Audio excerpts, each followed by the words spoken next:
ខ្ញុំជាផ្លែ blueberry ខ្ញុំជាស្ដេចនៃសារធាតុប្រឆាំងអុកស៊ីតកម្មខ្ញុំផ្ដល់ថាមពលនិងធ្វើឲ្យអ្នកមានអារម្មណ៍រីករាយខ្ញុំជួយសម្អាតឈាមជំនួយដល់សុខភាពភ្នែកជួយការពារភ្នែកពីការខូចខាតដោយសារពន្លឺថ្ងៃនិងធ្វើឲ្យបេះដូងអ្នករឹងមាំខ្ញុំពង្រឹងការចងចាំនិងខួរក្បាលជួយរំលាយអាហារនិងធ្វើឲ្យពោះវៀនអ្នកដើរស្រួលខ្ញុំការពារសុខភាពបេះដូងការពាររាងកាយអ្នកពីមេរោគជួយបញ្ចុះសម្ពាធឈាមនិងធ្វើឲ្យអ្នកសុខភាពល្អខ្ញុំជួយគ្រប់គ្រងជាតិស្ករក្នុងឈាមជួយពង្រឹងភាពស៊ាំនឹងអាំងស៊ុយលីនថែរក្សាបេះដូងអ្នកនិងធ្វើឲ្យអ្នករឹងមាំ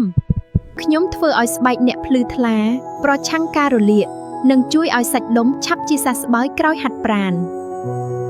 ខ្ញុំជំនួយដល់ប្រព័ន្ធរំលាយអាហារធ្វើឲ្យអ្នកមានអារម្មណ៍រីករាយនិងសុខសាន្តខ្ញុំជួយឲ្យស្បែកក្មេងជាងវ័យថែរក្សាភ្នែកអ្នកឲ្យច្បាស់និងភ្លឺថ្លាធ្វើឲ្យស្បែកតឹងណែននិងបំបត្តិស្នាមជ្រួញខ្ញុំការពារការឆ្លងមេរោគក្នុងផ្លូវទឹកនោមជួយទប់ស្កាត់បាក់តេរីមិនឲ្យតោងជាប់តាមផ្លូវទឹកនោមធ្វើឲ្យអ្នកមានអារម្មណ៍ស្រស់ស្រាយខ្ញុំជំនួយដល់ការសម្រកទម្ងន់ផ្ដល់ថាមពលនិងជួយដល់ប្រព័ន្ធសរសៃឲ្យដើរល្អប្រសើរឡើង